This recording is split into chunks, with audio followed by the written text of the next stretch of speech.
It's the season of giving, and as many of us prepare to join our families for the holidays, some are spending their holidays alone in the hospital. Health doesn't take a back seat to the holiday season, and if you unfortunately end up hospitalized this season, one of Trinity Health Mid-Atlantic's lead patient advocates, Absalom Mitchell, is here today to share some of the things our colleagues do to uplift spirits during the holidays.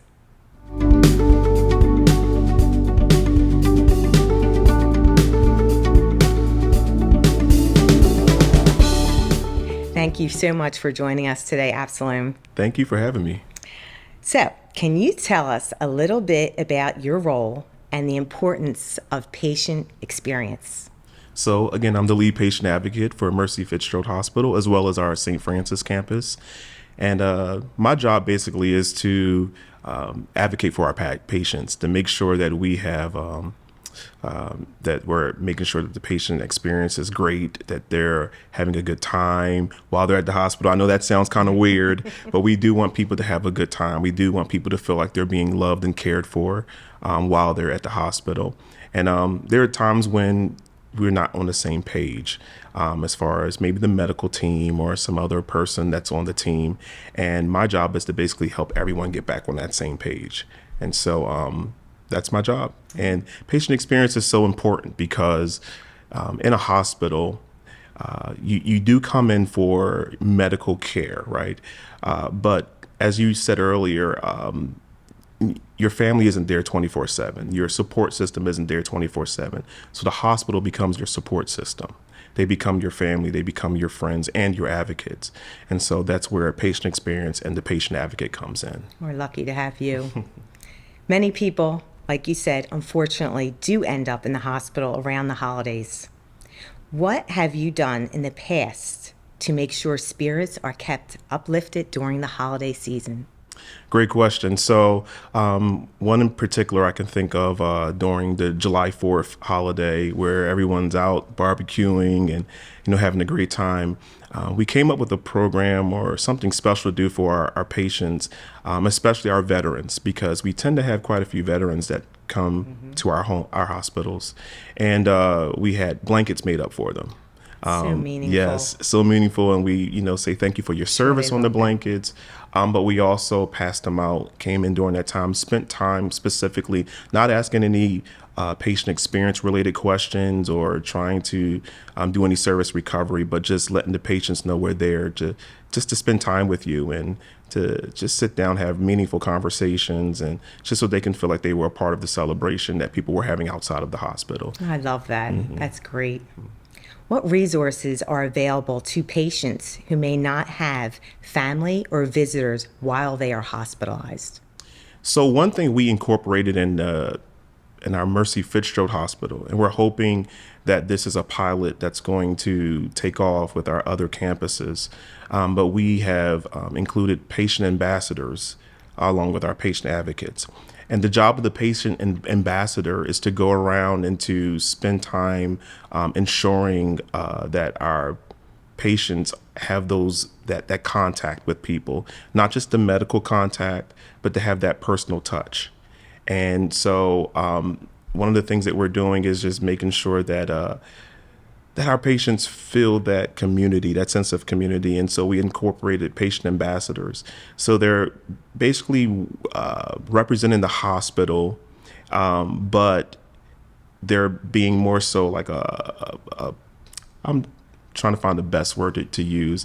Because you can't be everywhere. I can't be everywhere. I can't be everywhere. And that's the thing, we're limited with the patient advocates. So we want to expand the role, expand that patient experience team. It's very rewarding. And it is idea. It's very rewarding. And we've gotten quite a bit of compliments and, great reviews about having people rounding and checking in on them and just having those just daily conversations. And what I found out is that when you do this and you go and you round on patients, because some of our patients are there not just for days, not just weeks, but sometimes months and longer. And so you develop a relationship, you build rapport with the patients. Absolutely. And those patients seeing the familiar face over and over again, it gives them that sense of family, that sense of community. And so it lifts their spirits. It really does. And we all know that when you have a patient that feels good, internally, it helps with their physical healing as well. Absolutely. And so we want to lift their spirits. And Trinity, we say it a lot, we're here to minister to the whole man. Wonderful. So, yeah. Is there anything our audience can do to help uplift some of our patients this season? Well, actually, yes. So there's ways for you to donate. Our St. Mary's campus, as well as our St. Francis campus, you can actually donate gently used medical supplies. That would be like our canes, walkers, wheelchairs, things of that nature. And we will sterilize them, refurbish them, and then you distribute them to our community members. You can also donate formula and diapers for babies, and we will also do that. Redistribute them for our community members. So those What a are great some, benefit. Yeah, it's That's a great, great. amazing benefit for our community. And much needed, I'm sure. Absolutely, absolutely. I know some patients, either they don't have family or, they don't have anyone that comes to visit them. Can you tell us about your e-card? I believe a lot of our Absolutely. hospitals have an e-card program. We do have an e-card program, and that program, anybody can log on to our Trinity website, and there's a special spot for e-cards. You will see where you can write a card. And just basically the e-card is just sending a message saying, thinking about you while you're in the hospital. Hope you get well. Best wishes. We have a few different even looks to the cards that you can choose, different options. And if you don't have a particular patient to send it to, if you don't know anyone in the hospital, you can just put anyone. To uplift someone's spirit who has no one that visits or sends them anything. That's wonderful. And what we do is we print them out, and it's in color. We laminate it, and we give it we hand deliver it to our patients. And we get to have a conversation. I've seen tears come to people's eyes just because someone thought about them. That means so much. That's great. It was really helpful, especially during the time of the pandemic when people really couldn't come, physically, or, COVID was on the rise. And just to have those messages from people, encourage them. It was very, very uplifting for our patients.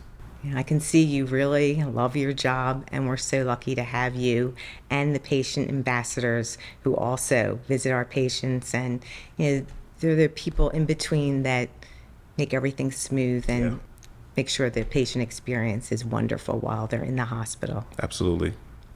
Well, thank you so much for joining us today, Absalom. And thank you for everything you do as a patient advocate. We greatly appreciate you. Thank you. Thank you so much, Absalom.